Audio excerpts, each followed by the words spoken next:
Robert Baratheon had never intended to marry for peace.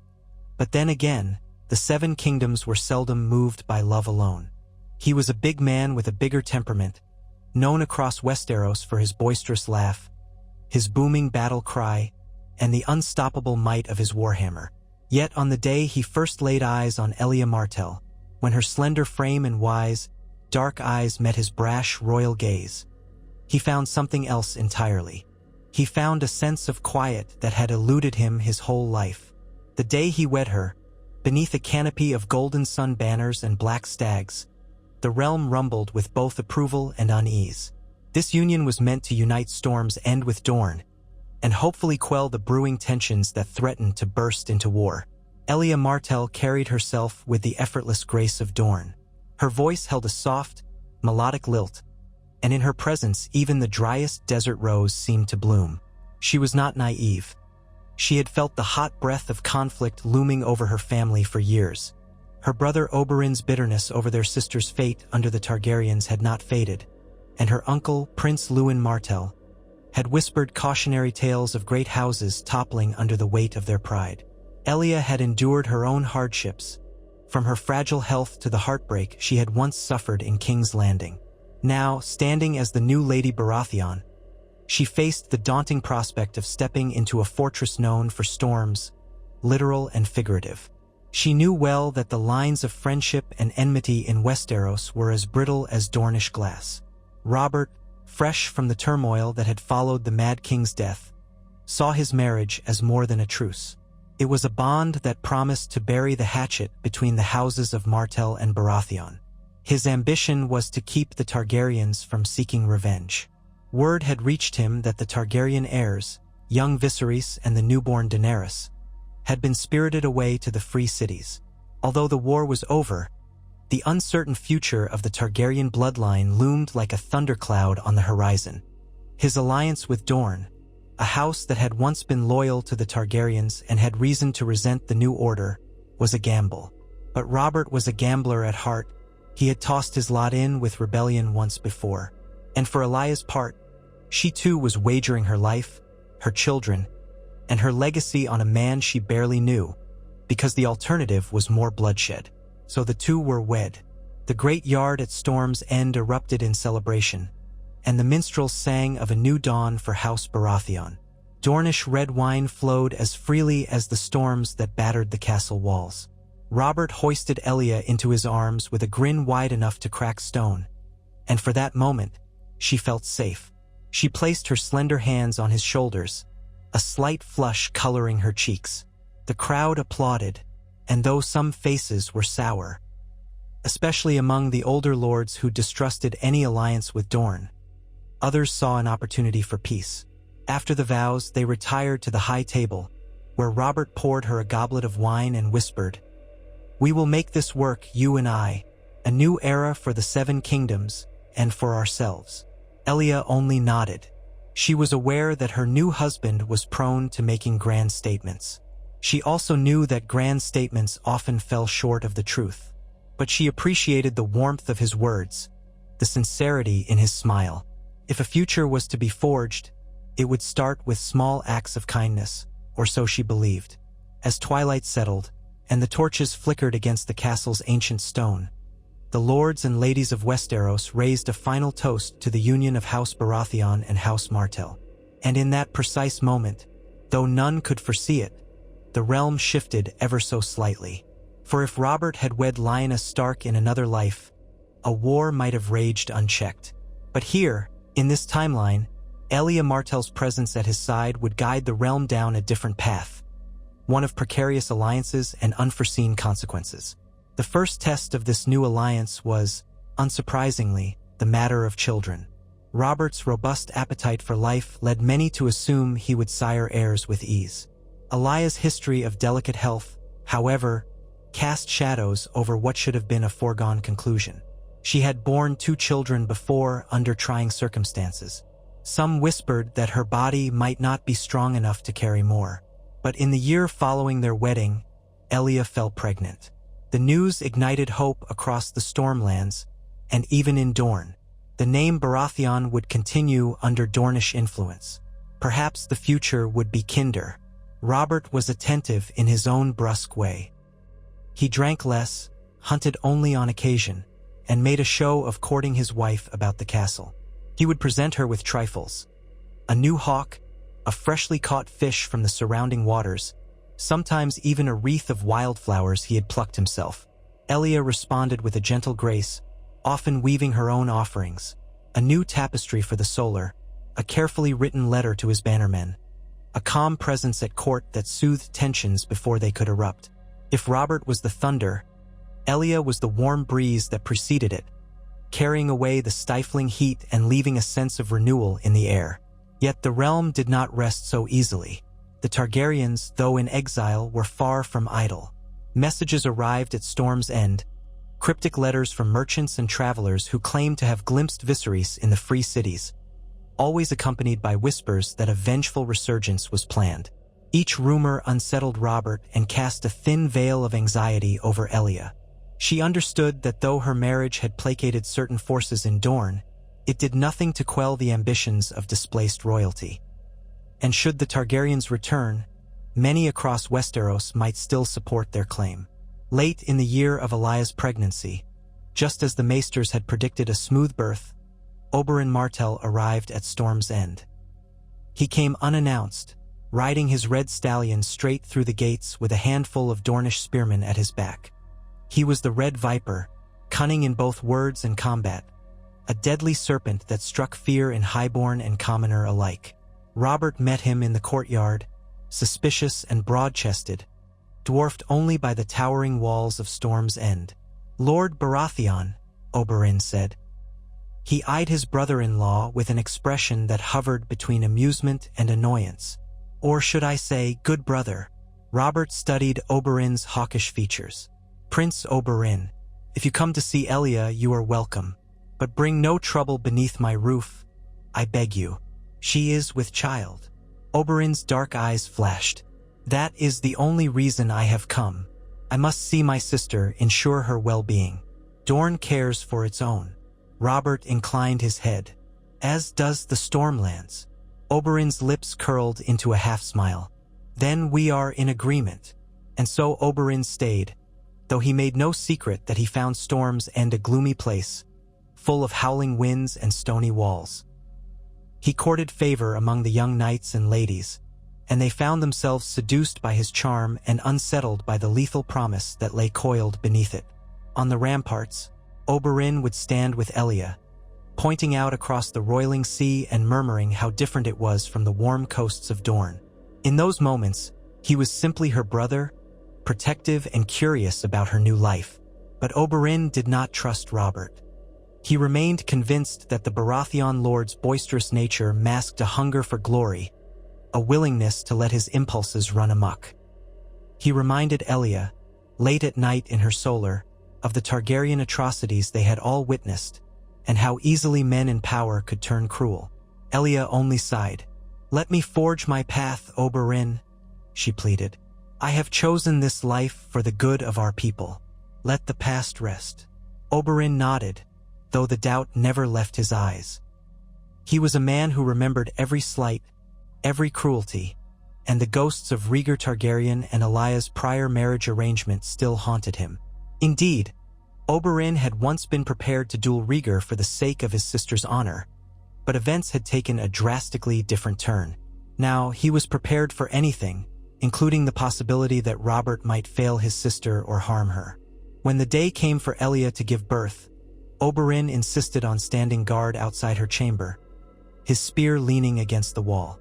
Robert paced the corridor, forcibly banished by the Maesters who demanded calm and quiet within. The labor was long, but not as fraught as her previous experiences. Late that night, a thin wail echoed through Storm's End. A baby girl, as dark-haired as Robert but possessing the finely chiseled features of her Dornish mother. They named her Cassandra, after Robert's mother, and when Robert held her for the first time, a tear actually welled in his usually fierce eyes. Oberyn watched the new father quietly, as though attempting to decipher whether this large, loud man was indeed capable of genuine tenderness. Elia was exhausted, her skin glistening with sweat, but she smiled at her newborn daughter with a tranquility that even Oberyn had rarely seen in her. For a moment, the tensions of the realm melted away. There was only this fragile, perfect life, swaddled in the hopes and fears of two great houses. The ravens carried news of Cassandra's birth across the seven kingdoms. In the Red Keep, King Aerys' two-souled seat, now held by a newly appointed regent in the name of the vacant throne, because no one was quite sure what to do with the monarchy after the Mad King's demise, there was guarded applause. In Winterfell, Lord Eddard Stark considered the event with cautious hope, thinking that perhaps it would mean fewer battles, fewer graves.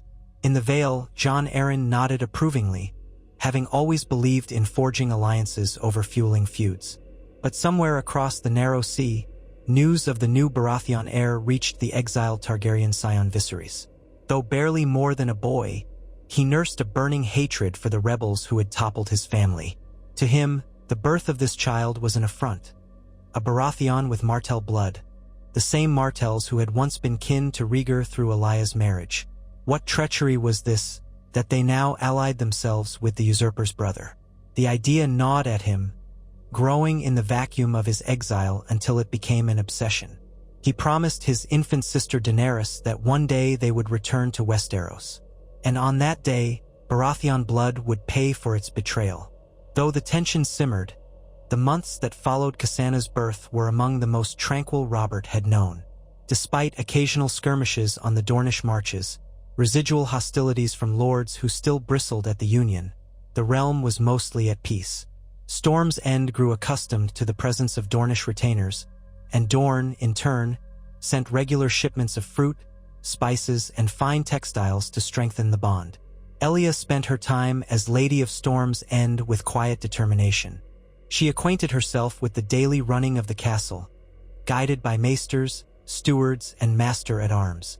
She listened to petitions from small folk who came with various grievances. A fisherman whose boat had been claimed by the storm, a farmer whose crops had failed. She answered each with sympathy and practical measures. Where Robert might have simply offered boisterous promises, Elia ensured the storehouses were properly stocked, that new boats were commissioned, that debts were carefully managed. She had learned the hard lessons of survival in King's Landing. Storm's End would not be left wanting on her watch. Still, not everything was easy. Robert, for all his jovial love for life, was given to impulses that worried Elia. He would vanish for days on a hunt, returning with trophies of boars or stags, reeking of sweat and ale. Though he usually returned in high spirits, there were darker days when frustration ate at him. Rumors of Targaryen loyalists, old resentments from some of his bannermen who scowled at a Dornish lady, or simply the unending drudgery of governance. In those moods, he was short-tempered, and Elia feared that, left unchecked, his anger might become something more. But for now, it was manageable. They had each other and Cassandra, and a realm still raw from war but healing. The next turning point came when the child was 6 months old. A raven arrived from King's Landing, what was left of it. The message bore the seal of the one who had styled himself regent, the elderly Grand Maester who claimed that the remnants of the Great Council were prepared to settle the question of succession, that the realm needed a king, and only a king could unify Westeros against external threats. The letter invited all high lords who had a claim, or who supported a claim, to attend a grand assembly in the capital. Robert read the parchment at the high table, with Elia and Oberyn beside him. His large fingers crushed the edges as he scowled. "So this is how it ends?" he muttered. "After all that bloodshed, they propose to gather in the Red Keep and hand out a crown to the highest bidder?" Oberyn leaned forward, tapping the table. "We must be cautious. The Targaryens still have supporters, more than you might guess. If someone places the boy Viserys on the throne in absentia, we could see another war." Elia glanced at Robert. "But is there another candidate?" Robert rubbed his chin, thick with a short black beard. "Stannis and Renly are too young and hold no real claim beyond being my brothers. I have no interest in parading them before a council. Eddard Stark would not want it, and Jon Arryn is too old and childless. Tywin Lannister might attempt something, but his ambitions are complicated. This could become a pit of vipers indeed." Oberyn's lip curled in distaste. We Martells have never desired the Iron Throne. We prefer Dorne, but we cannot allow Viserys Targaryen to reclaim it, not when he might seek vengeance against my sister, against her children. Robert shook his head. Better no king at all than a Targaryen. But Westeros needs unity. The wars drained us all. This assembly might be a chance, though it's a risk.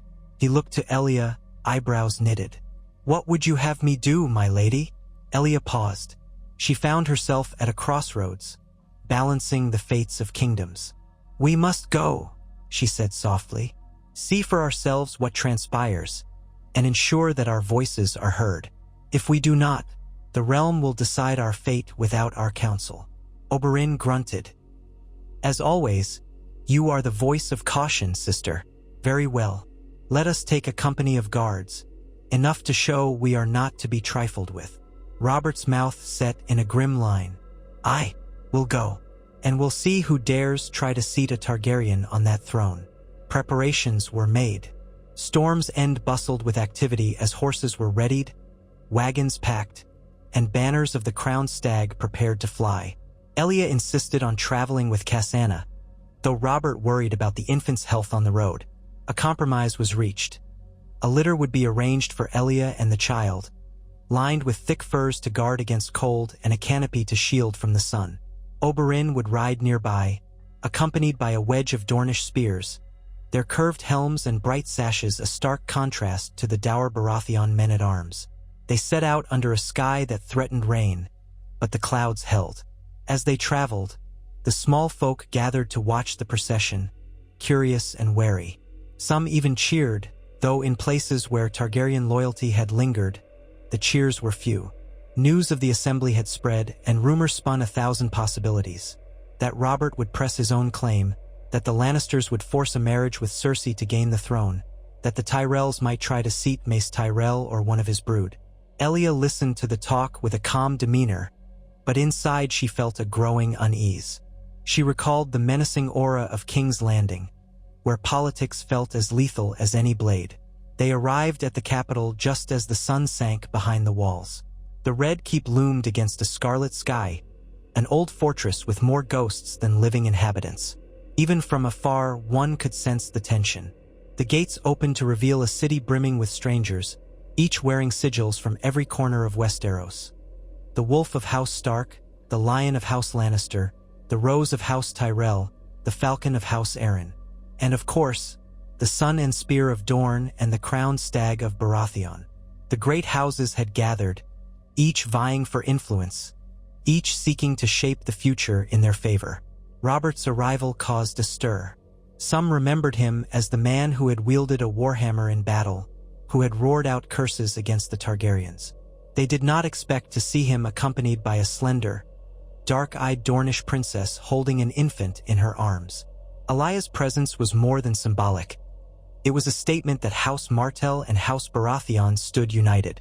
Oberyn's silent, predatory stare reminded them that no insult to his sister would go unanswered. They were escorted to chambers within Maegor's holdfast, more comfortable than Elia had feared. Cassandra slept fitfully, disturbed perhaps by the new surroundings, and Elia spent half the night pacing, rocking her daughter in her arms. She thought of Rhaenys and Aegon, her children by Prince Rhaegar, who had died in another timeline. But in this timeline, she had never married Rhaegar. Perhaps those children did not exist in this world, though the memory of them still lingered in the corners of her mind, like phantom echoes.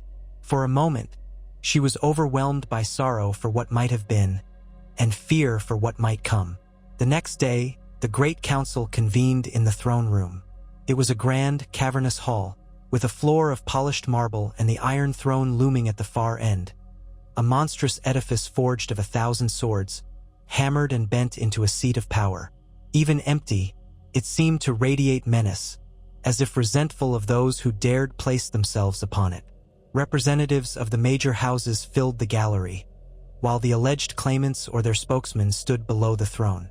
Robert, massive in his black and gold doublet, took a place near the front, with Elia and Oberyn behind him. The hall was abuzz with murmurs. Tywin Lannister, clad in crimson and gold, stood rigid as a statue, his green eyes cold. Mace Tyrell, plump and perfumed, chatted with those around him, trying to gauge the political winds. A dour-faced Stannis Baratheon was present, glaring at his older brother from across the aisle, while a young Renly giggled at jokes with Loras Tyrell. The Starks were notably absent. Eddard had sent a representative, citing the harshness of northern travel, but rumors said he preferred to remain in Winterfell. Finally, the assembly was called to order by the Grand Maester.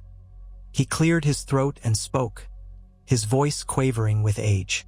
"Lords and ladies of the realm, we gather to address the question of who shall sit upon the Iron Throne, left vacant after the tragic demise of King Aerys II. As the Mad King left no clear successor, a snort from someone in the crowd. Of course, there was Viserys, but he was in exile, and some in Westeros considered him unfit to rule. Some did not. We must determine the future of our 7 kingdoms, the Grand Maester continued. All who have a legitimate claim, or who wish to propose a candidate, may speak. Mace Tyrell was the first to step forward, his voice rolling forth like a bard's oduction. He proposed that the realm be guided by a regency council until the exiled Prince Viserys reached his majority, at which point he could be invited to prove his worth. Tywin Lannister countered, in clipped, calculating words, that a Targaryen restoration would only plunge the realm back into chaos. He subtly implied that the Lannisters themselves might have a solution to this dilemma, but he did not outright name a candidate. A few lesser lords chimed in, each with their own suggestions, but the hall erupted into arguments. Some stood for the old Targaryen line. Others insisted on a new dynasty. The noise rose until Robert Baratheon stepped forward. He said nothing at first, letting the lords quiet themselves in anticipation. When he spoke, his voice resonated like a war horn. "You all know me. I have fought for the realm. I have bled for it. Many have died under Targaryen rule, and many more would if we were to invite them back.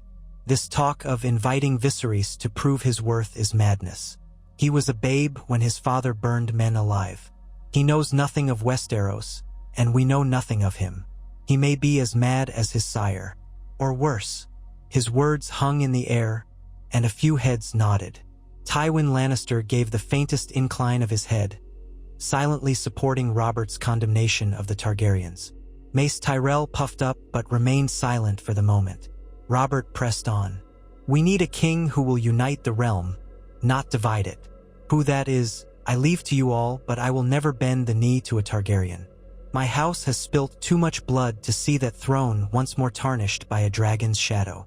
Someone from the crowd called out, "And do you claim that throne for yourself, Lord Baratheon?"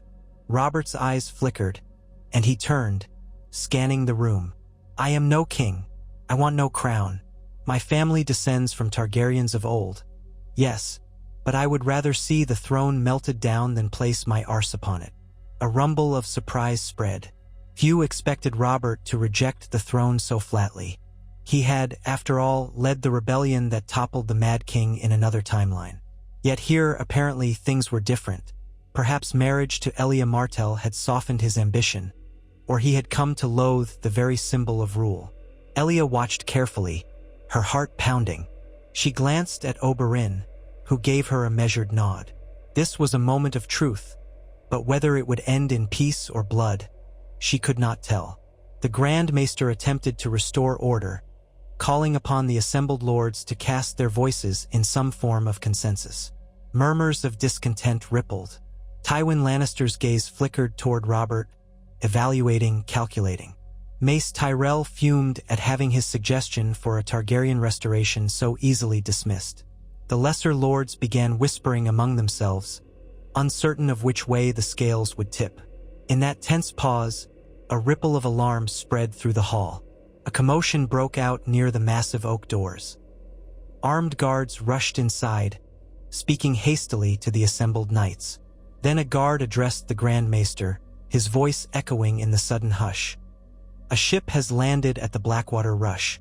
Men in foreign garb disembarked, bearing the 3-headed dragon banner." A collective intake of breath. The Targaryens had come. or at the very least, Targaryen supporters were at the gates. The hall erupted into chaos. Mace Tyrell shouted, "Bring them in, let the boy speak for himself," while Tywin Lannister demanded the City Watch seize them immediately. Robert's hand tightened on the pommel of his sword. Oberyn's eyes blazed with an excitement bordering on lethal. Elia pressed Cassandra tighter to her chest, her mind racing. Orders were given, and soon enough, a small delegation entered. At their head was a slight figure dressed in fine silks, with silver-blonde hair trailing down his back. Viserys Targaryen. Behind him stood a handful of loyal retainers, knights who had followed House Targaryen into exile, and advisors from the free cities. The boy, he could not have been older than 15, walked with forced confidence, his violet eyes scanning the throng. But they were eyes too old for one so young. Hard, suspicious, radiating resentment. He stepped into the center of the throne room, daring to walk beneath the shadow of the Iron Throne without invitation. "Lords of Westeros," he began, his voice high but steady. "I am Viserys of House Targaryen, third of my name, rightful king of the Undulls, the Rhoynar, and the First Men." Some lords looked uncertain, others openly hostile. Robert Baratheon let out a bark of laughter that made Viserys flinch. The tension in the room was a tangible beast. Viserys continued, though color touched his cheeks at Robert's mocking laugh. "I have returned to claim my birthright. My father's throne was taken from him by treason and rebellion. But I come in peace to show the realm that House Targaryen stands ready to forgive and move forward." A hush, then an outcry from multiple corners. Tywin Lannister glowered. Mace Tyrell seemed intrigued, possibly sensing a chance to ally with the old dynasty. Others pressed forward with questions. What of the rumored madness in Targaryen blood? What of the monstrous acts of King Aerys? Viserys bristled at each accusation, but he forced himself to remain calm. No doubt he had been drilled by his advisors on how to present a regal front. Finally, Robert stepped forward to stand face to face with the exiled prince, looming over him by a head and a half. "You dare come here," he growled. "With your father's crimes still fresh in our memory, demanding a throne that your house all but destroyed? Why should we offer you anything but a headsman's sword?" Viserys' eyes narrowed. "And you are Robert Baratheon, the usurper's brother. You have my sister's blood on your hands." He glanced pointedly at Elia. "Or at least the blood of those who were once wed to my brother. But it seems she has taken up with you instead." Elia stiffened. Oberyn practically spat on the marble floor. The entire hall sensed the dangerous undercurrent. Robert's voice reverberated. "You speak of things you know nothing about, boy. That is my wife you insult." Viserys sneered, his composure slipping. "She was to be queen of the 7 kingdoms by right, wife to my brother Rhaegar. But your family's treachery stole that future from her. You think a token marriage to a Dornish princess gives you any legitimacy? You are nothing but a dog perched on a stolen seat." Elia's heart pounded.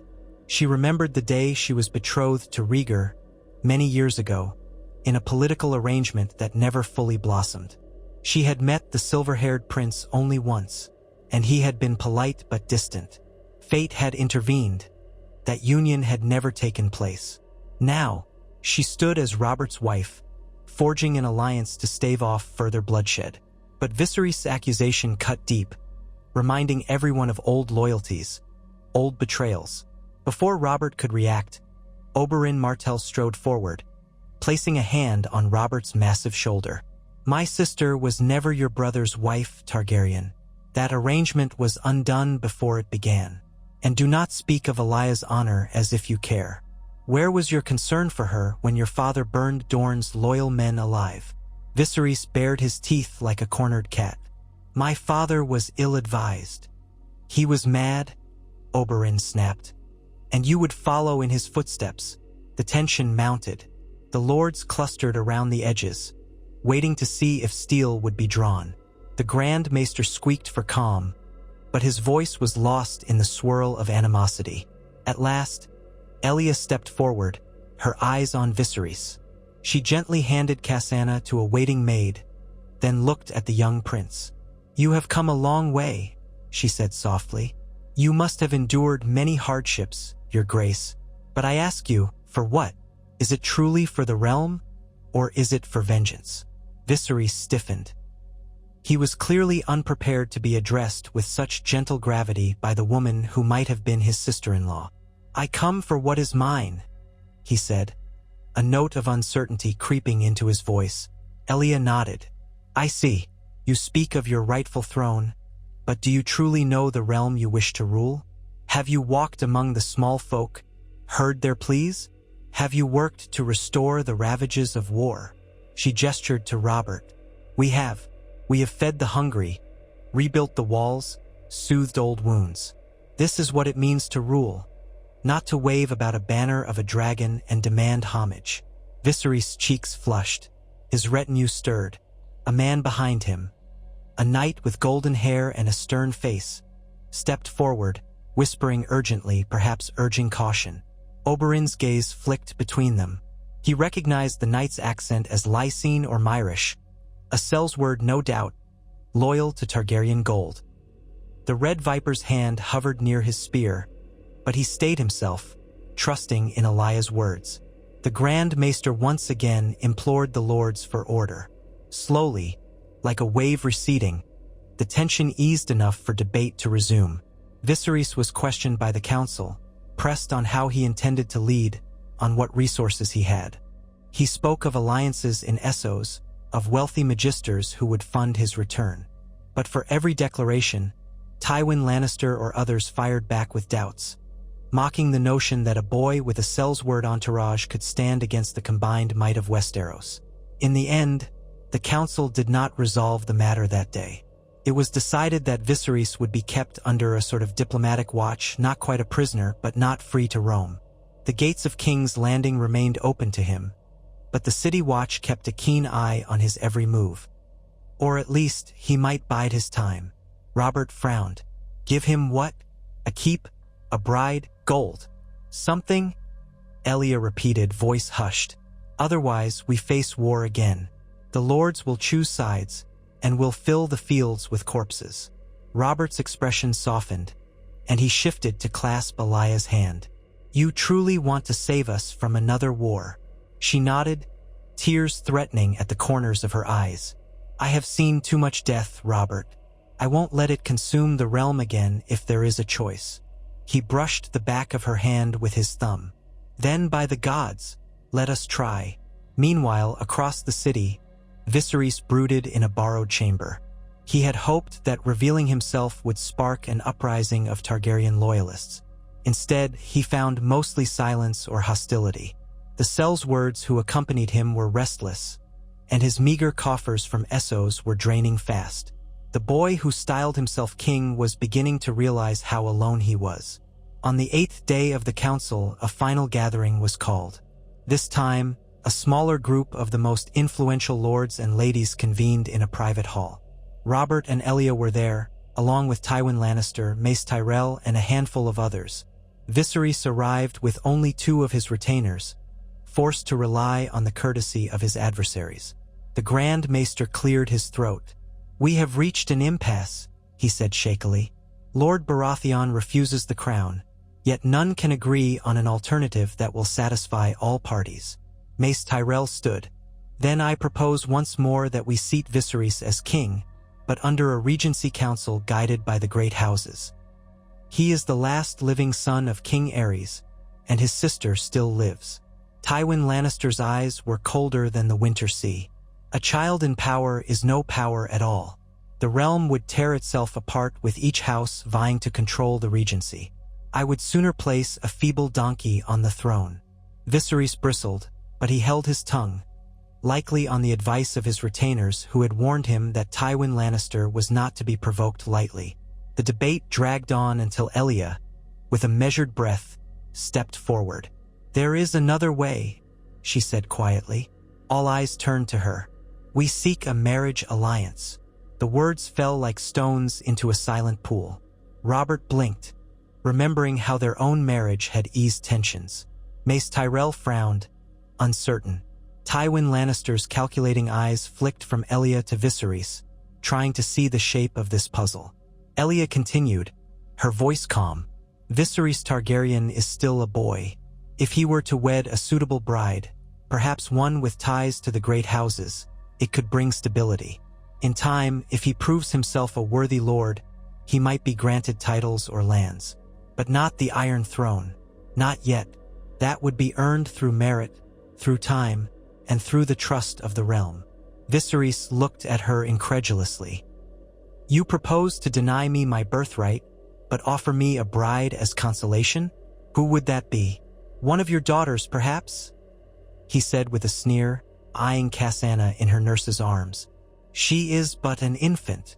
Elia shook her head. I propose a match that is more immediate. Perhaps a daughter of House Tyrell or House Lannister. Someone of high birth to bind him to the realm. Let him prove himself loyal, and in turn, let the realm provide him with a future worthy of his bloodline. Tywin Lannister's gaze narrowed.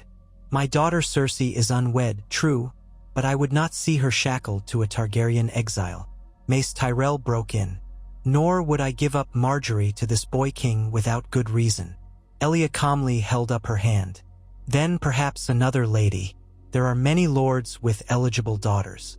The point is to give Viserys a stake in this realm, to tether him to a house that will guide him, rather than cast him aside and wait for him to return with an army of foreign sellswords. The logic was undeniable to those gathered, even if they disliked it. Robert looked at Elia with a kind of awe. She was weaving a solution out of seemingly impossible threads, doing what she had always done in their marriage, finding a path to avoid needless bloodshed. Viserys' face was impassive, torn between indignation and the realization that he might have little other choice. I will not renounce my claim, he said stubbornly. No one is asking you to, Elia lied smoothly.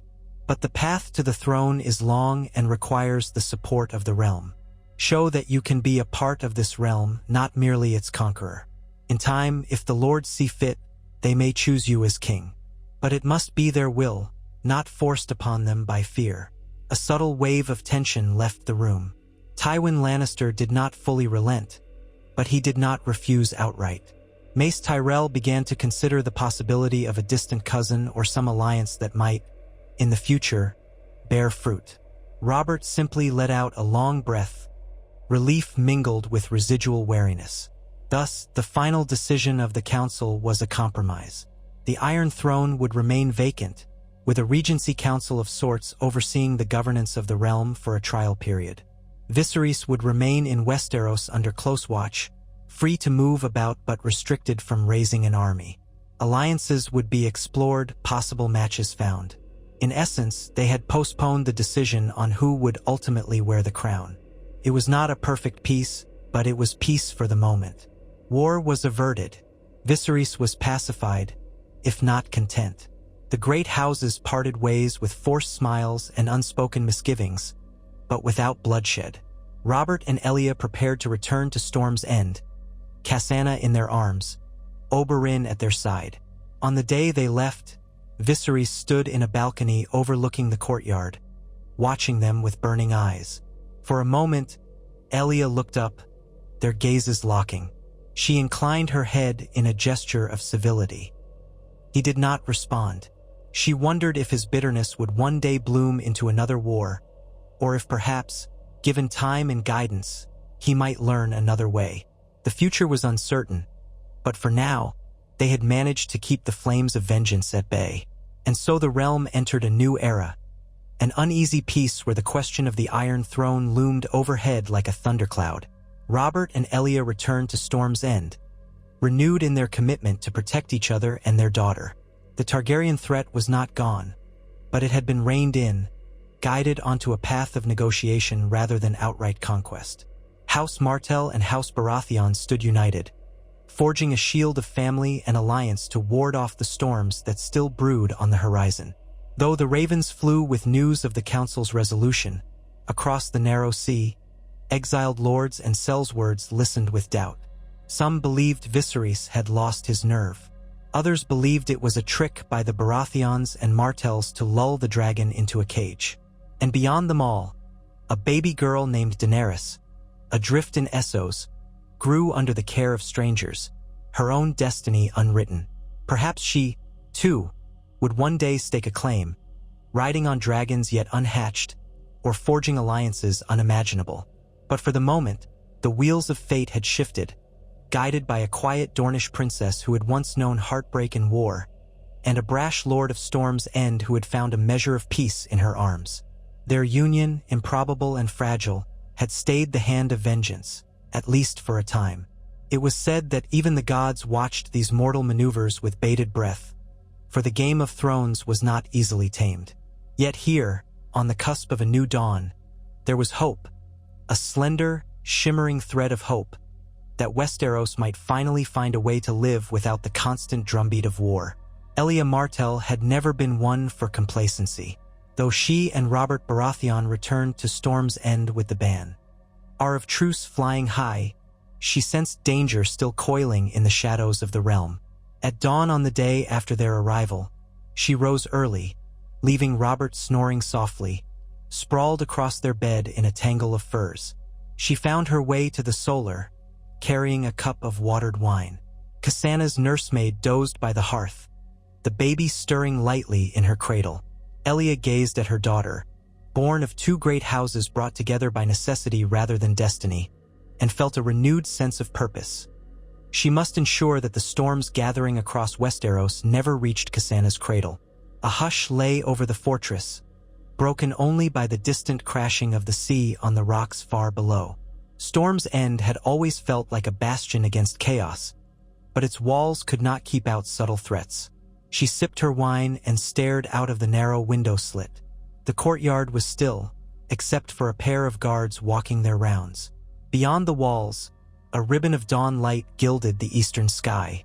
So many in Westeros still held old grudges, and Viserys Targaryen's arrival in King's Landing, though he had been subdued, might prove only the opening gambit of a longer, deadlier contest. She set the goblet aside and leaned down to lift Cassana from her cradle. The baby wriggled against her, opening tiny fists. She had Robert's dark hair and the delicate lines of a Dornish face. The sight of her filled Elia with both tenderness and steel. "We will keep you safe," she whispered, pressing her lips to Cassana's brow. "Whatever it takes." Oberyn Martell, too, had risen early. She found him an hour later in the training yard, sparring with two of his Dornish spearmen. Their sand-colored tunics and curved blades flashed in the pale morning light, steel kissing steel in a dance of feints and thrusts. Oberyn's grace was lethal. He lunged with his spear at one man, pivoted, then spun low to unbalance the other. The men had to scramble to keep up. Elia watched for a time without interrupting, remembering their childhood days in the water gardens of Sunspear, where Oberyn had first shown his aptitude for both mischief and violence. At last, noticing her presence, Oberyn gave a small bow to end the session. He stepped away from the yard, chest rising and falling with exertion. A faint sheen of sweat lent him a dangerous glimmer, though his smile was as roguish as ever. "Elia," he greeted, leaning the spear against the wooden fence. "You're awake early." She nodded. "I couldn't sleep. Our return brought me no rest. Every time I close my eyes, I recall the tension in King's Landing, the look on Viserys' face." Oberyn took a swig from a flask handed to him by one of the spearmen. "A cornered viper is the most dangerous kind. The boy is cornered indeed. But that is for tomorrow's concerns, is it not? For now, you're safe at Storm's End." "Safe?" Elia echoed, glancing up at the towering walls. "As safe as any place can be with a realm half in turmoil and a boy Targaryen who refuses to relinquish his father's ghost." Oberyn shrugged, though his eyes darkened. "And that father was an unholy terror. You know as well as I that Viserys might become just as cruel. He's had nothing but bitterness in exile." Elia nodded, remembering the fury in the boy's eyes. "If he finds a way to gather allies, lords discontent with the uncertain shape of the realm, he might do more than posture next time. We must be prepared." Oberyn's mouth curved. "And if war comes again?" She sighed. "I fear it will. Not today, not tomorrow, but soon. The Regency Council is a temporary fix, not a lasting cure. Too many lords have a thirst for glory, or vengeance, or both. If we want to protect Cassana and all the innocents of Westeros, we must find a stable solution. Stability, Oberyn said with a scoff, is a rare coin in these lands. Then his gaze softened. But you are my sister, and I trust your instincts. You wed Robert Baratheon for Dorne's sake, for peace. Let us see how far that vow can be stretched. Elia rested a hand on his arm. We will find a way, Oberyn, if not for our own sakes, then for the children who deserve a realm free of fire and blood. He gave her a measured look. That is worth fighting for, at least. But do not grow too attached to illusions of harmony. This realm still bleeds from old wounds. She knew that well, yet she also knew that small acts of grace might keep them all from drowning in a sea of war. One step at a time, she said quietly. If we rush in fear, we may inadvertently spark the very conflict we seek to prevent. Oberyn smirked, retrieving his spear. Elia Martell, mother of stags, champion of peace. I will follow your counsel for now, but be warned. Should the realm turn against us, I will not hesitate to defend our family with every drop of Dornish ferocity. I would expect no less, Elia said, and gave her brother's hand a final squeeze before letting him return to his training. She withdrew into the castle, mind racing with thoughts of how best to shield her loved ones from the storm she felt brewing just beyond the horizon. That very evening, Robert summoned a gathering of his bannermen in the Great Hall of Storm's End. Torches flared against stone walls that still carried the scent of the sea in every crevice.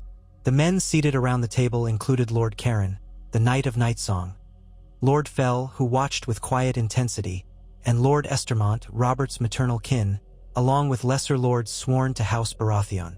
Oberyn attended in a corner seat, arms folded, studying each face as if searching for hidden treacheries. Elia was there beside Robert, Cassana safely tended by her nurse in another chamber.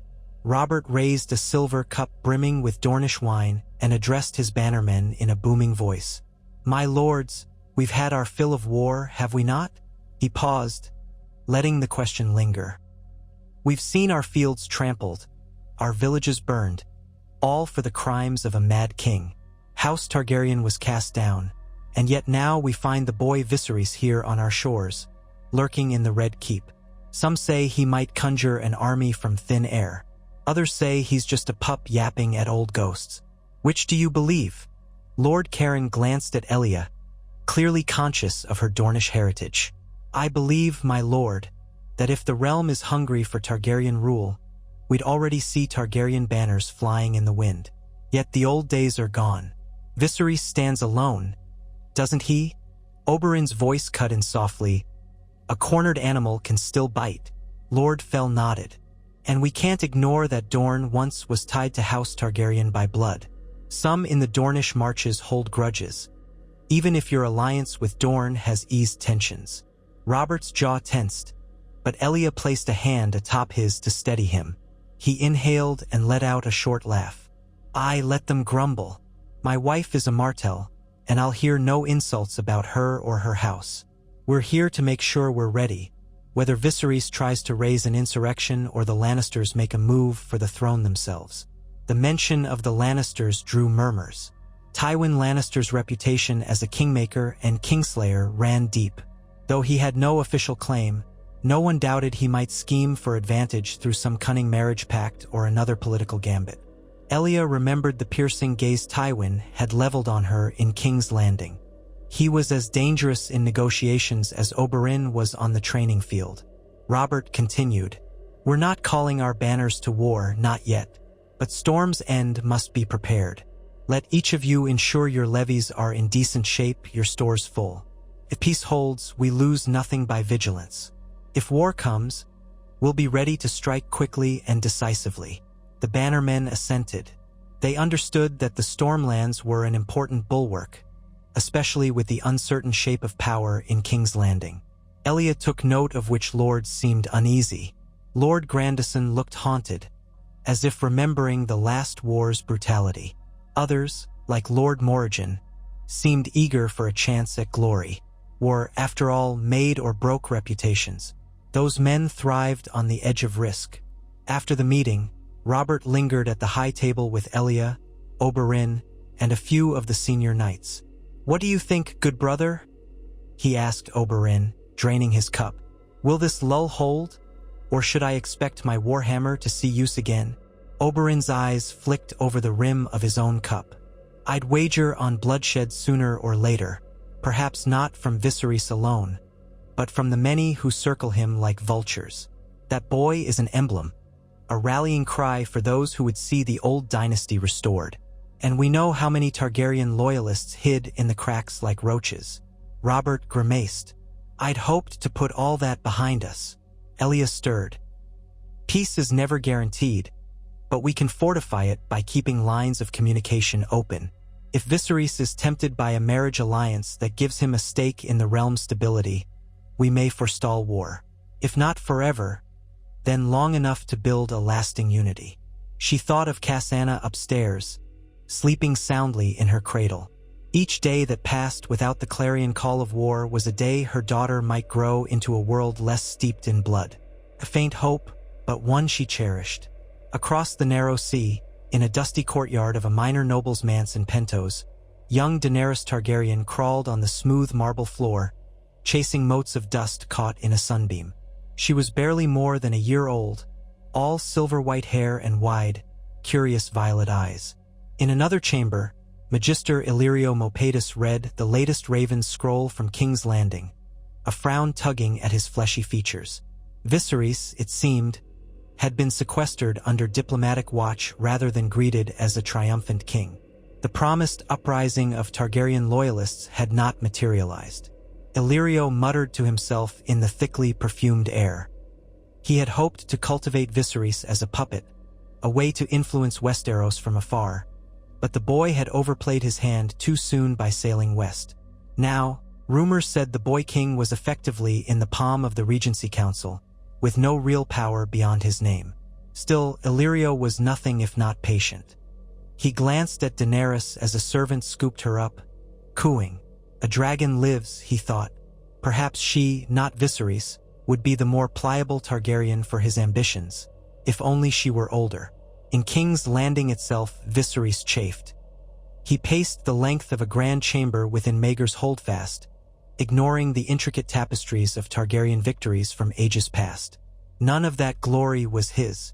Instead of receiving supplicants as a king, he was forced to endure scornful looks from the city watch and visits by lords who came only to size him up. The sellswords who had accompanied him tried to keep up morale, but the gold that had once jingled in Viserys' coffers was nearly gone. Some nights, Viserys dreamed of dragons, great winged shadows crossing the sky above a cheering crowd. In those dreams, he sat upon the Iron Throne with the sword Blackfire in his hand, the crown of Aegon the Conqueror on his brow. But each morning, he woke to the reality of his gilded cage. He cursed the day he had believed that revealing himself to the lords of Westeros would bring them flocking to his banner. He spent hours seeking an audience with the Grand Maester or the lesser members of the Regency Council. Once, he even cornered Tywin Lannister in a corridor of the Red Keep. The Lord of Casterly Rock regarded him with cool disdain and said only, "Patience is a virtue, your grace." Then he swept away, trailing the faint scent of gold and power. Viserys fumed.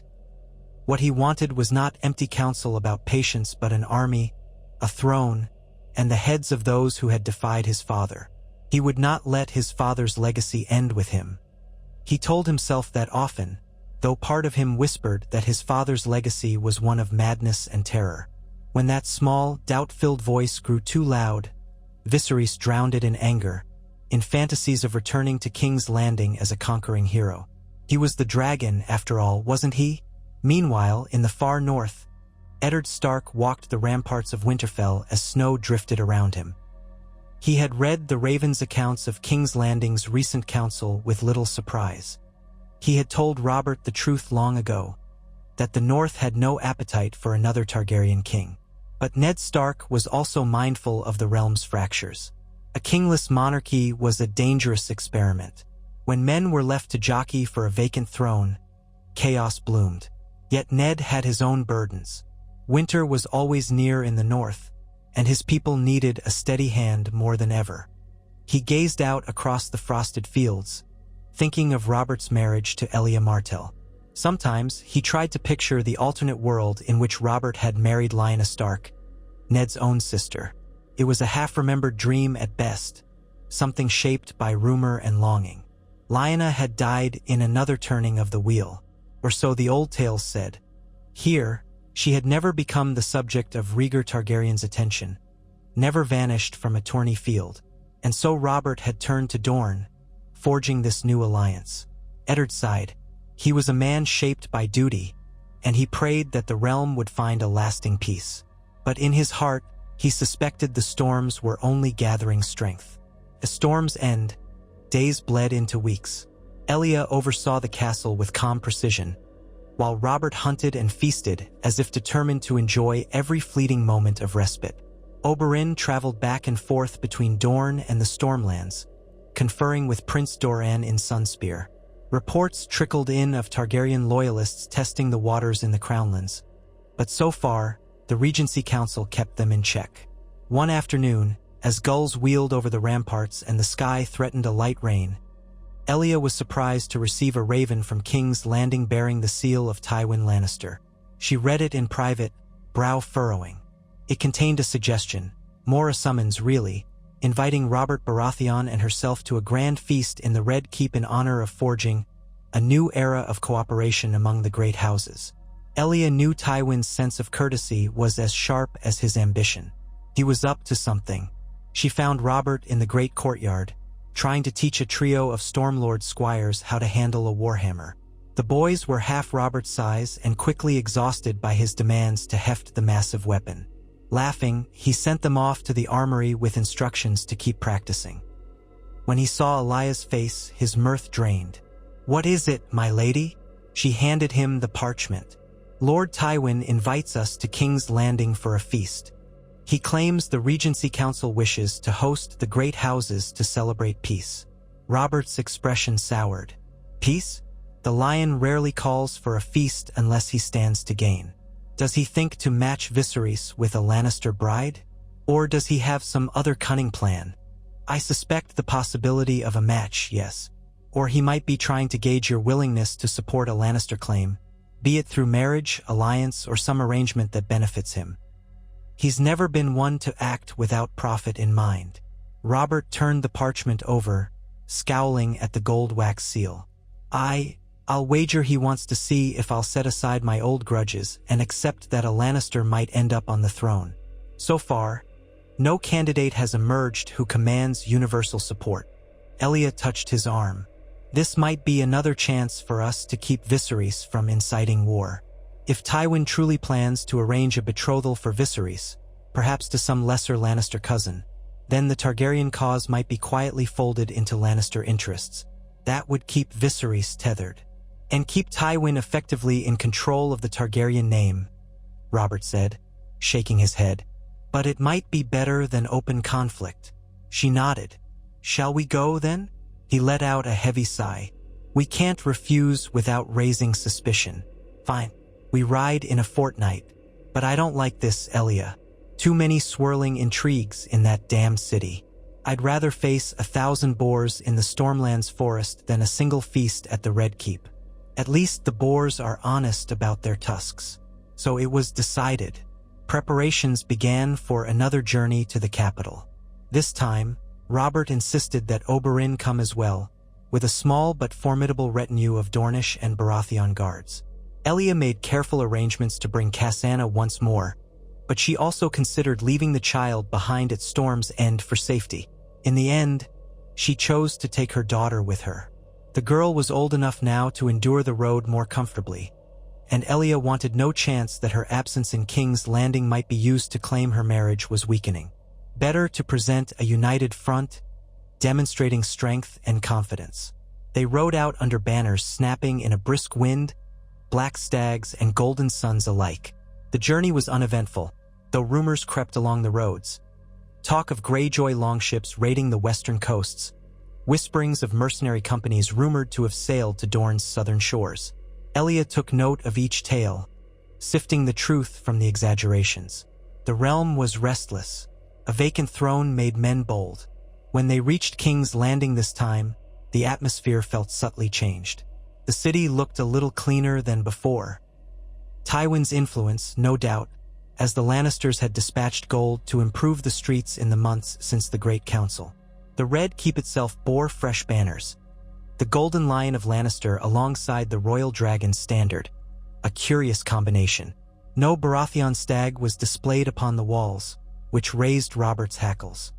He muttered about Tywin's presumption but said nothing aloud. They were shown to comfortable chambers in Maegor's Holdfast, but even there, they could feel the tension thrumming through the corridors. Red-cloaked guards loyal to the crown, whatever that meant in a realm without a true king, stood rigid at every corner. Elia glimpsed Viserys only once that first day, slipping through a gallery with two of his cell's wards in tow. He looked more haggard than before, his cheekbones sharper, but there was still a fierce light in his eyes. He inclined his head stiffly in her direction. Whether in respect or cold courtesy, she could not tell. Tywin Lannister's feast took place that very evening in the Great Hall, beneath the looming Iron Throne. Tables groaned under the weight of roasted boar, honey-glazed pheasant, spiced Dornish peppers, and fresh bread from the city's ovens. Musicians played soft tunes, and the courtiers wore their finest silks and velvets. Robert feigned good humor, laughing too loudly at the smallest jests. Elia sat beside him, Cassana in the care of a trusted maid behind them, watching with a careful eye. Tywin presided like a king in all but name, dressed in the rich crimson of House Lannister. A golden lion worked into his doublet. He welcomed them all, his voice smooth but devoid of warmth. "My lords and ladies, we gather tonight to celebrate the continued peace that blesses our realm. Let us feast and dance, and forget the shadows of the past." Oberyn's lip twitched at that. He stood behind Elia's chair, refusing to sit, as if he preferred to watch Tywin from a vantage point that might allow him to leap into action should the need arise. Tywin ignored the posture, continuing with his honeyed words. At the high table, other members of the Regency Council exchanged polite conversation. Mace Tyrell was there, beaming in his florid robes, nibbling. G. Sweetmeats. Grand Maester Pycelle hovered near the dais, stroking his thick white beard. A few others, a representative of House Tully, a handful of Crownland's bannermen, clustered, each trying to read the other's expressions. Viserys himself arrived late. He was announced by a herald. His Grace, Viserys of House Targaryen, rightful king of the Undulls, the Rhoynar, and the First Men. That announcement stirred a low murmur of disapproval among some of the lords, but Tywin allowed it. Perhaps he wanted to placate the boy. Viserys moved through the throng with stilted dignity, taking a seat at the far end of the high table, near where lesser guests might sit. No one made a move to offer him a more prestigious seat. The humiliation was clear in his tight jaw. He accepted a goblet of wine, clutching it as though it might be his only weapon. When the feast was halfway through, Tywin stood again, raising his voice. "My friends, we have reason to rejoice tonight, for the realm stands upon the threshold of a bright future. And to secure that future, alliances must be made." "Here it comes," Elia thought, glancing at Robert. He nodded, as if bracing for a blow. Tywin gestured and, from a side entrance, a young woman emerged. She was a cousin of the Lannister line, tall, with curling golden hair. Her name, Elia recalled, was Serena Lannister, daughter to a lesser branch of the family. She approached the dais with lowered eyes. Tywin's voice resonated through the hall. "Serena, child of House Lannister, has graciously agreed to unite her fortunes with those of his grace, Viserys Targaryen, in a betrothal blessed by the Regency Council, ensuring that the rightful bloodline of the dragon endures in harmony with the might of the lion." A hush fell. Viserys set his goblet down with a trembling hand. Though it was clear he had some forewarning, he was not crying out in protest. He still looked as though he'd swallowed something foul. A Lannister? He'd grown up hearing that the Lannisters had helped topple his father, had turned on House Targaryen at the 11th hour during the last war, sacking King's Landing. Yet here he was, apparently forced to swallow that history for the sake of survival. Tywin smiled thinly. "This is but the beginning, of course. We pray the union will bring peace and prosperity to the realm, forging a future in which both House Targaryen's legacy and House Lannister's resources bring stability." Applause broke out in some quarters, tentative, forced. Mace Tyrell clapped politely, though he looked relieved that his own daughter was not being offered up. Robert raised his eyebrows at Elia in a silent question. "Should we protest this?" Elia gave a small shake of her head. Right now, there was no direct threat to House Baratheon or Martell in this arrangement. Indeed, it might prove to keep Viserys in check. Viserys rose slowly from his seat, stepping forward to join Serena. They stood beneath the looming presence of the Iron Throne as Tywin looked on, magisterial as a judge. The boy's voice was strained as he spoke. "I am honored," he said, each word biting like acid. "I accept the hand of Lady Serena in betrothal." A few more scattered cheers. Then Tywin raised his cup, and the musicians struck up a merrier tune. The feast resumed its forced gaiety.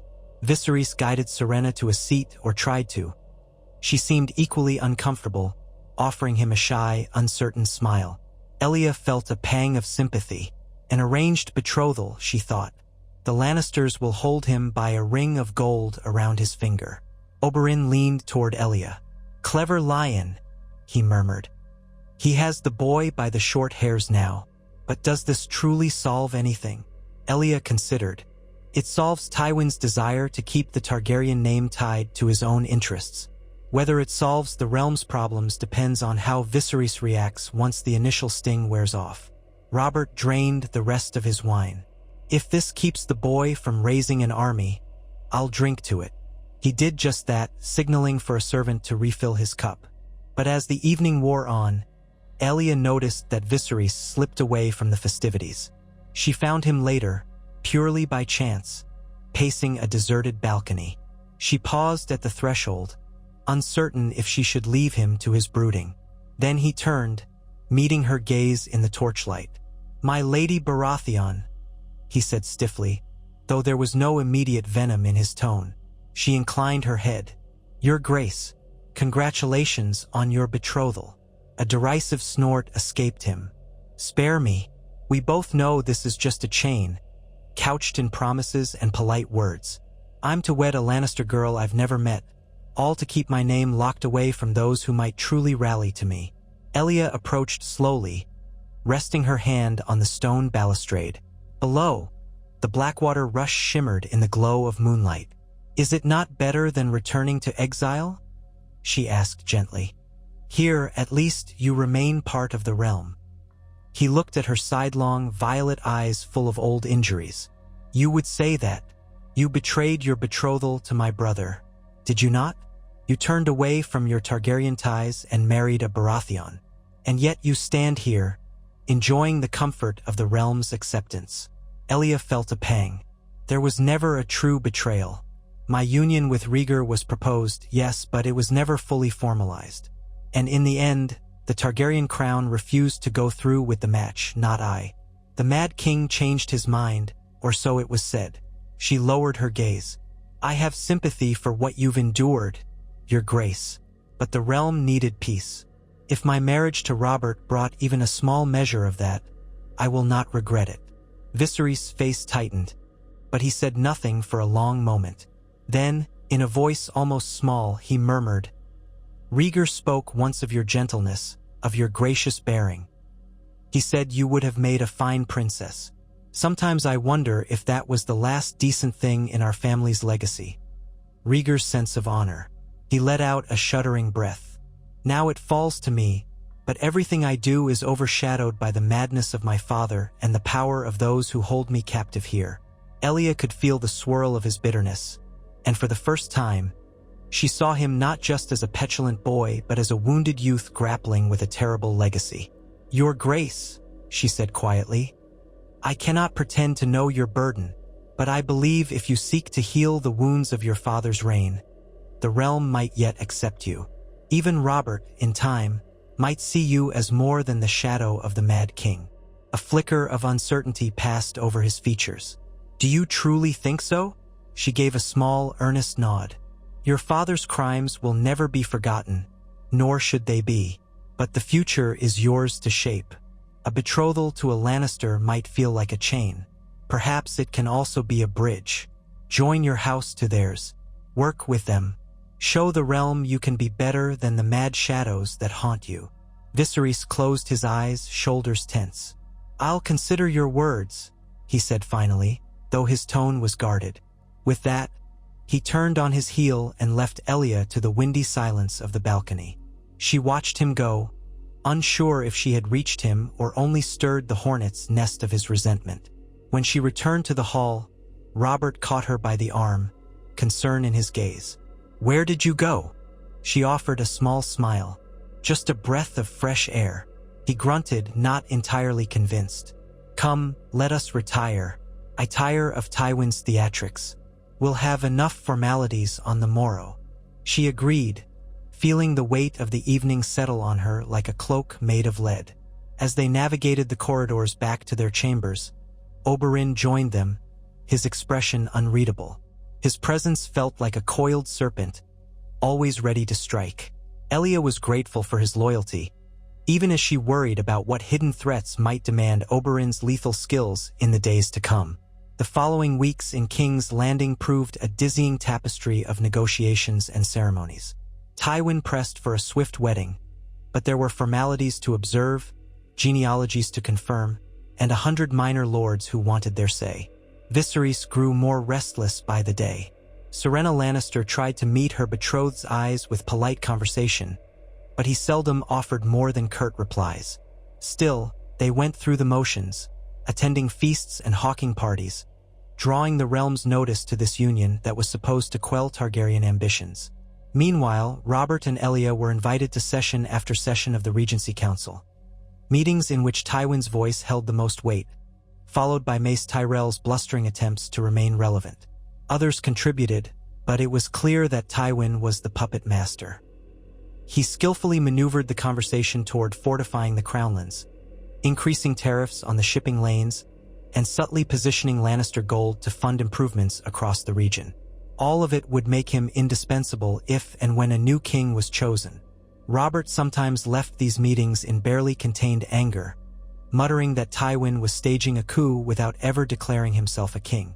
Elia soothed him as best she could, reminding him that as long as Tywin's schemes kept the realm from war, it might be the lesser evil. He's no friend to us, but for now our interests align, she said.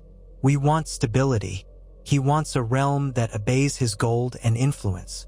If a Targaryen-Lannister union prevents war, let him think he's winning. But Oberyn was not so sanguine.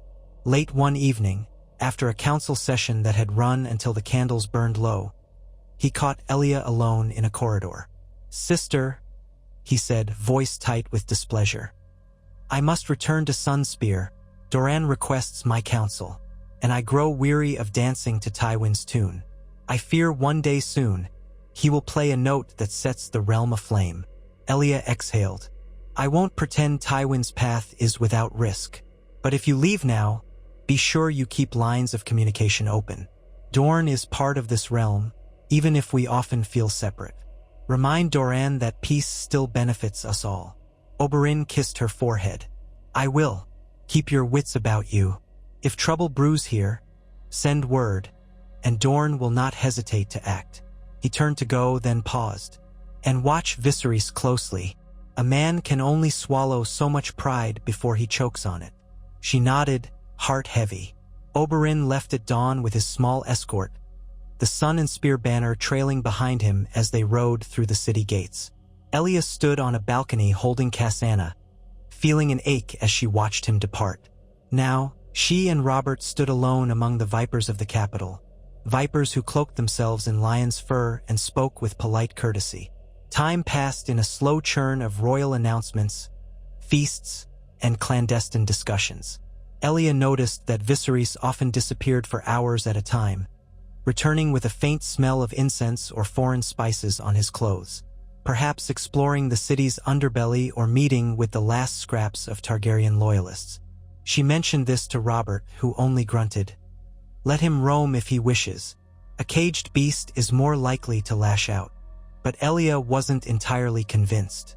One afternoon, returning from a short visit to the Blackwater markets. She found a cold draft in the corridor near the royal library. Footsteps and hushed voices filtered through a half-open door. She paused, curiosity piqued, and realized that Viserys was meeting with a cloaked figure. She couldn't see the person's face, but she noticed the glint of a golden pin. A sellsword or mercenary, perhaps. "Soon," she heard Viserys say in a low, urgent tone. "I'll gather what we need, and we'll be ready." The figure murmured assent, then melted away, footsteps echoing. Elia held her breath, staying hidden until the corridor was empty. Then she stepped forward, frowning at the shadows. What was Viserys gathering? Arms? Allies? Or simply illusions of power? She said nothing of it that day, concerned that Robert might try to confront Viserys openly. A confrontation could spark the violence they all feared. Instead, she quietly confided in Grand Maester Pycelle, hinting that the boy might be straying into suspicious dealings. Pycelle only fluttered his white eyebrows and mumbled that the city watch kept a vigilant eye on the prince's comings and goings. "No need to worry, my lady. Lord Tywin is quite aware of any unusual activity. He sees to it that Viserys remains contained." Elia left with little reassurance. Tywin's containment might be too subtle. A desperate Targaryen might still slip through the cracks. Her worries intensified when, not a fortnight later, a rumor spread that a group of hedge knights in the Rosby area had declared for House Targaryen, raising a dragon banner in the countryside. King's Landing received the news with alarm, but Tywin swiftly dispatched crown forces to quell the would-be rebels. Elia suspected Viserys was behind it, testing the waters for open rebellion. He might have hoped for a flood of support. Instead, the hedge knights were crushed, their banners burned. Viserys denied all involvement, feigning surprise, but the glint in his eyes told another story. The incident served as a reminder of how fragile the peace was. Robert, incensed, wanted to storm into Viserys' chambers and threaten him at hammer point. Elia pleaded for patience. "If we hound him too fiercely," she said, "he'll cast aside any pretense and strike in desperation. Let Tywin keep him close. Our role is to ensure that if the boy does rebel, it won't drag the entire realm into the abyss." Robert looked torn, recalling the horrors of the last war, but he relented. "For now," he growled. That summer, the betrothal was finally formalized in a lavish ceremony in the Red Keep's gardens. Roses imported from Highgarden covered the hedges, filling the air with sweet perfume that nearly masked the city's usual stench. Viserys stood beside Serena Lannister, forced smiles on their faces. Tywin watched from a seat of honor, flanked by Mace Tyrell and Grand Maester Pycelle. Robert and Elia were in attendance, Cassandra asleep on Elia's shoulder. The sun beat down on them all, bright and merciless. During the vows, Viserys spoke in a clear, cold voice. "I, Viserys Targaryen, do solemnly swear to take Serena Lannister as my wife when the time is right, to honor House Lannister as it is joined to House Targaryen." Serena echoed a similar promise, though her voice quavered, and she glanced at Tywin for approval as she finished. Elia pitied her. To be bound to a proud, angry boy who had lost everything, and who likely regarded her as little more than a gilded cage, was a heavy burden. After the brief ceremony, Tywin rose, addressing the gathering. "Now we see House Targaryen and House Lannister bound in friendship. Let any who would sow discord in these realms know that unity prevails. We stand together against all who would break our peace." Robert and Elia exchanged glances. It was a triumphant moment for Tywin, yet the actual peace felt as brittle as an old bone. Elia turned slightly, noticing Viserys' clenched fists. She worried that, in the depths of his humiliation, he might be forging a new plan, something more cunning than a hedge knight revolt. Yet he bowed politely and led his betrothed around the garden, greeting lords and ladies. A formal banquet followed. Clusters of courtiers murmured about the match, many congratulating Tywin on his wisdom. Others wondered how long the betrothal would last before Viserys found a way to break it, perhaps by murdering his bride or fleeing across the sea again. Still others smirked that Tywin had effectively tamed the last Targaryen. Elia listened and said little, aware that courtiers sometimes repeated her words to Tywin. As the sun dipped and the shadows of the castle lengthened, Elia stepped out onto a high terrace to catch a breath of cooler air. She gazed across the city's rooftops toward the distant shape of the dragon pit, once a grand symbol of Targaryen might. This dome now lay cracked, a ruin. Fitting, she thought. House Targaryen was a ruin, propped up by Lannister gold. A rustle of fabric behind her made her turn. It was Serena Lannister, her face flushed from the festivities or perhaps from tension. She looked startled to find Elia there. "My lady," she managed, curtsying. Elia offered a small smile. "My lady Serena, come, you needn't be so formal with me. Are you well?" Serena approached the balustrade, glancing out over the city. I suppose so. This all happened so quickly.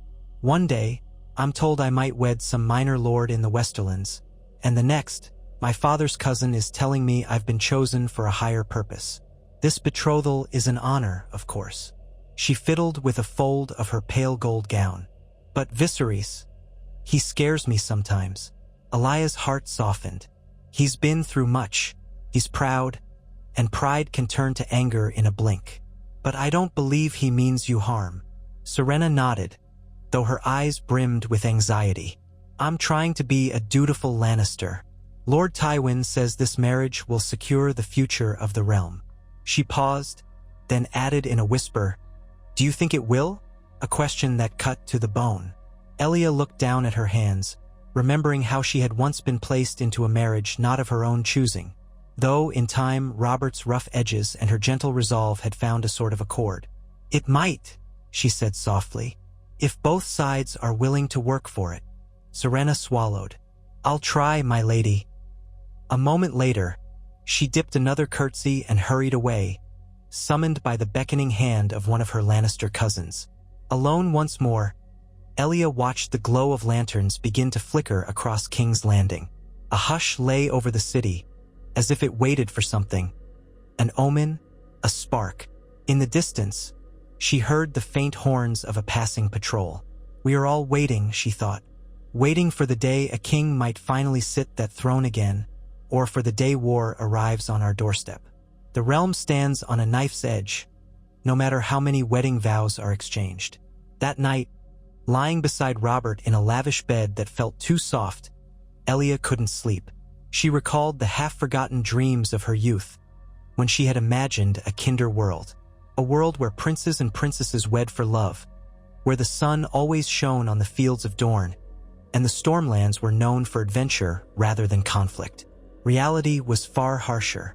Here she was, trying to hold the realm together with nothing but caution and gentle words, while men of power played their own games. She wondered if her efforts would ultimately be swallowed by a tide of ambition and blood. Months drifted by. Cassandra began toddling about, her dark curls bouncing as she explored the corridors of the Red Keep under constant watch. Robert grew restless in the capital, longing for hunts in the Stormlands or the simpler pleas of Storm's End. Elia remained, enduring council sessions, courtly gossip, and carefully worded missives from Oberyn and Prince Doran in Dorne.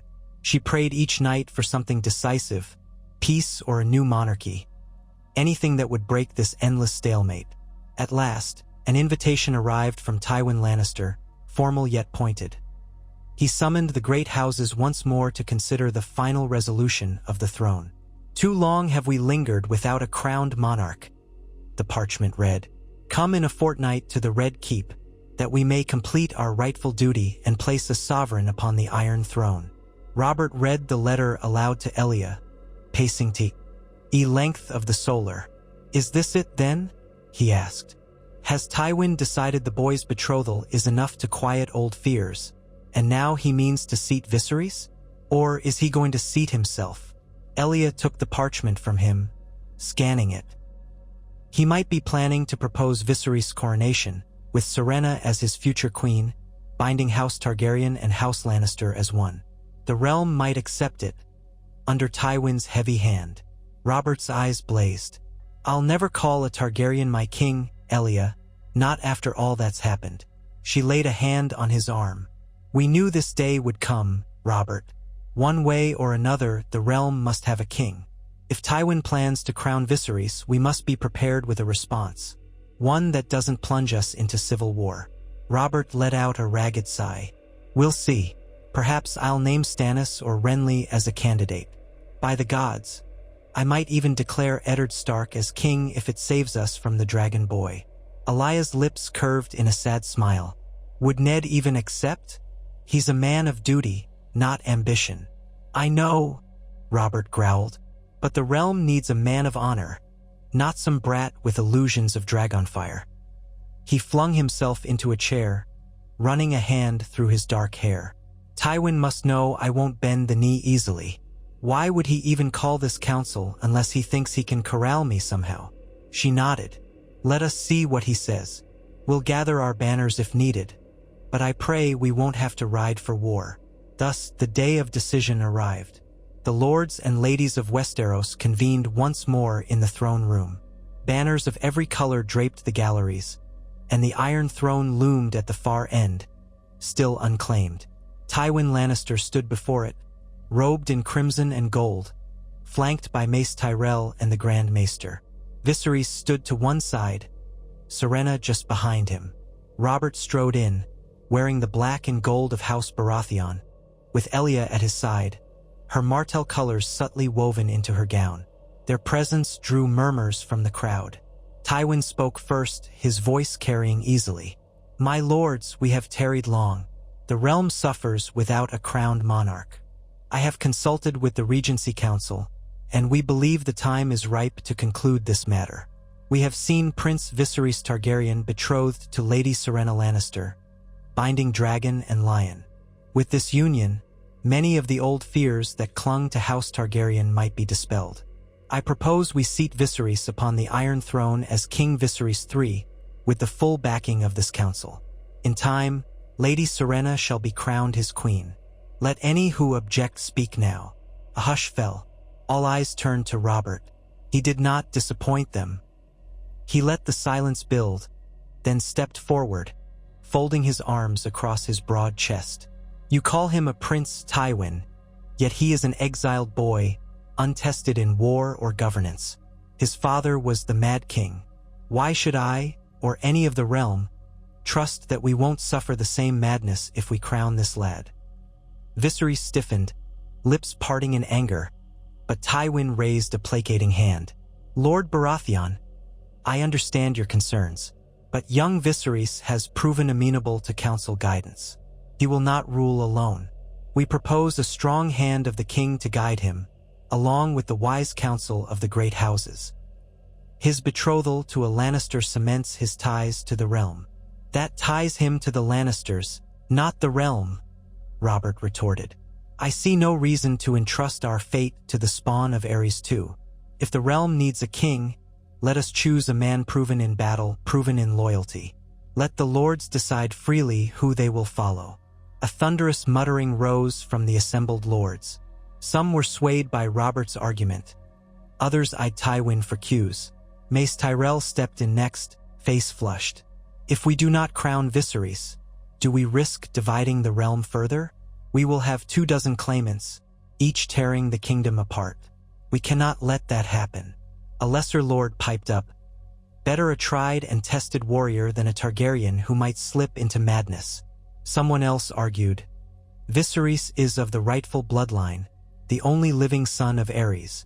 To deny him is to cast aside centuries of Targaryen rule." Elia stood beside Robert, heart pounding. She realized that this council might break into factions at any moment. Tywin had planned to present Viserys as a fait accompli, but Robert's challenge was galvanizing others who feared a Targaryen revival.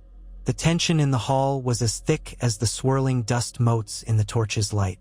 Suddenly, Viserys stepped forward, chin lifted defiantly. "I am no child," he announced in a ringing voice. "I've lived in exile, yes, but I have learned much of the world. I have seen what cruelty and injustice can do. I stand here to claim what is mine by right, but I also swear before the gods that I will not repeat my father's sins. If you allow me to reign, I will surround myself with able advisors." I will prove worthy." He glanced at Elia, as though recalling her words on the balcony. She gave the slightest nod of encouragement, even though she was uncertain whether he could keep such a vow. Robert's mouth curled in skepticism. "Words are wind, boy. Pledge all you like. The realm knows what your father did." Viserys flushed. "And they will see what I do. I will not become him. Name your terms for peace, Baratheon. I will meet them." The entire hall seemed to hold its breath. Tywin watched with the stillness of a predator, waiting to see how the lords would respond. Robert turned to Elia, searching her face for guidance. She whispered, so low that only he could hear, "If we refuse him outright, war is near certain. If we let him reign under tight constraints, there might be hope." A flicker of pain crossed Robert's features. He turned back to Viserys. "Swear that you will not harm my house or any who stood against your father. Swear to uphold the peace. Swear to name a hand of the king who is not a Lannister puppet. And above all, swear to abide by the laws of the realm, not arbitrary whims." Viserys stood tall. "I do so swear, before gods and men." Tywin gave a thin smile, as if all were proceeding according to plan. "Then it seems we have an accord, unless anyone would raise further objections." The hall erupted in commotion. Uncertain cheers, worried whispers, some applause. Robert reluctantly nodded. Mace Tyrell clapped vigorously, calling out that the realm would know peace at last. House Hightower's representative murmured assent. A lesser lord from the Reach raised a toast. Others remained silent or left the chamber in grim acceptance. Thus, by the will of the Regency Council and the forbearance of Robert Baratheon, Viserys Targaryen was declared King Viserys III of the Seven Kingdoms. The very next day, amid a rushed but grand ceremony, he was crowned with a circlet of Valyrian steel studded with rubies, a relic Tywin had uncovered from the royal treasury. As he sat upon the Iron Throne for the first time, Serena Lannister stood at his side, pale and trembling with a mix of dread and awe. Elia looked on from the front of the throne room, Cassandra in her arms. Robert stood next to her, arms crossed, face unreadable. Oberyn was gone to Dorne, but she wished he were here, if only to see this improbable moment. The rightful Targaryen heir, enthroned through the orchestrations of a Lannister, the grudging acceptance of a Baratheon, and the demands of a realm too weary for another war. Viserys raised his scepter and spoke the ritual words, pledging to protect and serve the realm. The lords knelt, some eagerly, some with reluctance. Robert Baratheon went down on one knee last of all, ignoring the murmurs around him, his face grim. When he rose, King Viserys III tried to meet his eyes, but Robert turned away. The reign of King Viserys III had begun. Whether it would endure, whether it would devolve into tyranny or blossom into wise rule, none could say. But for that moment, the storm clouds receded, leaving a hush over Westeros. Elia clutched Cassandra, praying that this fragile peace might hold. Perhaps, in time, the scars of the Mad King's reign would fade, and Viserys would prove himself better than his father. Or perhaps the realm had merely traded one monster for another, yet to emerge from its shell. In the days that followed, Tywin Lannister was named Hand of the King, a move that sparked another round of muttering, but few dared challenge it openly. Mace Tyrell was given the office of Master of Ships, while Grand Maester Pycelle continued his long-standing service. Robert, for his part, accepted no position, though Tywin diplomatically offered him a seat on the small council. "I have a realm to oversee in the Stormlands," Robert said curtly. Elia stood by him, quietly watching as King Viserys III took up residence in the Red Keep, wearing the Targaryen crown with a mixture of arrogance and uncertainty. The illusions of unity were hammered into place. Feasts were held, and the city tried to celebrate. Yet tension underlay every gesture. Viserys supporters demanded vengeance on those who had slain Targaryen loyalists in the past, but Tywin kept them in check, reminding them that the realm could not endure another war. Robert bridled under the prospect of any Targaryen rising to condemn him or his family, and Viserys himself sometimes walked the halls at night, glancing at the charred remnants where his father had once made death a spectacle. Rumors suggested he had nightmares. Others said he merely plotted. Elia found herself haunted by the question of whether she had done the right thing. Her marriage to Robert had averted a direct confrontation with the Targaryens. Their forging of alliances with Dorne had prevented a bloodbath. Now, with Viserys crowned, she had to wonder if this was a victory or merely a postponement of chaos. She saw the flicker of bitterness in Robert's eyes whenever the new king's name was spoken. She heard the uncertain murmurs of courtiers who watched Viserys struggle to command respect. Yet there were moments of calm. Cassandra took her first wobbly steps across the polished floors of the Red Keep, prompting warm laughter from Robert. Elia quietly oversaw the distribution of foodstuffs to the city's poor, using her position to lessen the small folks' hardships. She found small ways to ease tensions, hosting gatherings where lords of different loyalties could mingle without swords in hand. Sometimes, she even shared a few words with Serena, advising her on how to handle the Mercurial King. The young Lannister bride listened, grateful for Elia's gentle counsel. The realm, at least, was not aflame. That was something.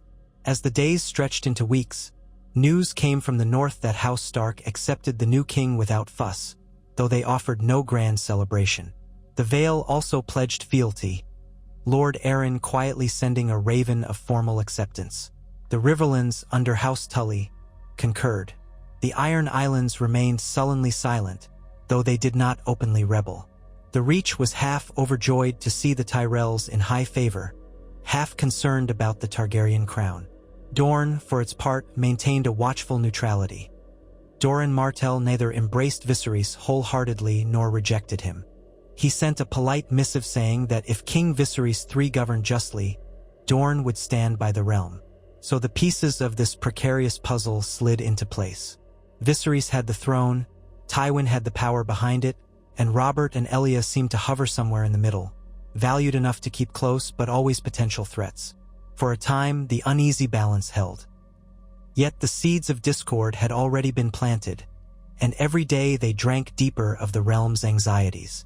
Viserys felt the constant sting of Robert's scorn, the uneasy acceptance of the lords, and the knowledge that his crown was as much Tywin's gift as it was his birthright. Tywin watched him like a hawk, ensuring the king did not stray from the path laid out for him, and Robert bristled at the sight of a Targaryen upon the Iron Throne, seething with old resentments, pacified only by Elia's persistent reminders that war would bring the realm to its knees again. As the year turned, storms swept the narrow sea, and winter winds approached from the north. King Viserys III issued edicts to repair roads, collect new taxes, and distribute some coin for the restoration of war-torn lands. Tywin oversaw it all, ensuring each measure accrued advantage to House Lannister in one way or another. The small folk, uncertain whether to cheer or curse, simply went about their toil. They had survived one war. They prayed to survive whatever came next. Within the Red Keep's labyrinthine corridors, Elia sometimes glimpsed Viserys standing at a window, staring at the city spread below him, no joy on his face. She thought of how she, too, had once stood in this castle long ago, caught between the illusions of power and the grim reality of politics. She wondered if the boy king would ever find genuine peace, or would he succumb to the same swirling darkness that had claimed his father. One evening, as the sun dipped behind the hills and torches were lit in the courtyard, Robert found Elia by a gallery overlooking the great hall. She stood in silence, Cassandra asleep in her arms, gazing down at the Iron Throne. A swirl of emotion lay behind her dark eyes. He approached quietly. "We'll depart for Storm's End soon," he said, voice low. "I can't abide staying here much longer." She nodded. "I think that would be wise. We've done what we can. The king is crowned. Tywin rules as hand. We no longer have a direct role." Robert hesitated, then gently stroked Cassandra's hair. "And if the boy goes mad, or tries to punish us for the rebellion that might have happened in another life?" He made a bitter sound. "We'll be ready to defend ourselves." Elia turned to him, eyes earnest. "If it comes to that, we'll protect our daughter no matter the cost. But let us hope that day never comes." He gave a weary nod, sliding an arm around her waist. They stood like that for a moment, a small family in the midst of a grand, dangerous stage. At dawn a few days later, their retinue filed out of the Red Keep, banners furled, horses laden. Elia exchanged polite farewells with a stiff-faced Tywin and an even stiffer King Viserys III. The king offered her a cool nod, perhaps remembering her counsel. She offered a small curtsy in return. Then she and Robert passed through the gates and out into the city, bound for Storm's End. As they rode away, the sound of the city gradually receded, replaced by the rolling hush of the countryside. Elia allowed herself a quiet breath of relief. They were free, for now, of King's Landing's smothering intrigues. Storm's End might be battered by rain and wind, but at least the storms there were honest. Looking back over her shoulder at the receding walls, she wondered if her choices had truly changed the fate of Westeros for the better. Robert had not destroyed the Targaryens in open war. Viserys had not been forced into endless exile. But a Targaryen sat the throne, backed by a lion's claws, while the stag and sun watched from the sidelines. Was that truly the peace she had hoped for? She reached down and touched Cassandra's small hand. The child stirred, blinking at the morning light. Elia managed a gentle smile. "We did what we could," she whispered. "Now, let us see what the future holds." Robert, riding close at her side, caught her eye. Despite his misgivings, he offered a reassuring grin.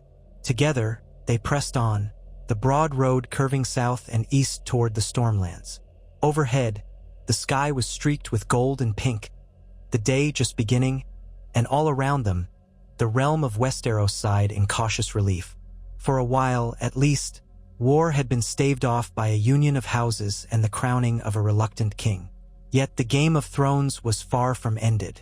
Each step of the horses' hooves carried them deeper into an unknown tapestry of alliances and betrayals still to unfold. And in the highest tower of the Red Keep, King Viserys III brooded on his throne, wondering whether he had claimed mastery over his destiny or simply traded one set of chains for another. High and far away, Daenerys Targaryen grew in exile, untouched by these events but inevitably linked to them. Across the seas and mountains, 100 petty ambitions stirred, waiting for a moment of weakness to strike. Even so, for now, the storms of war slept. And within that fragile peace, Elia Martell and Robert Baratheon carried their child home, together forging a life in which their improbable union might shape a gentler future, if only the realm would allow it.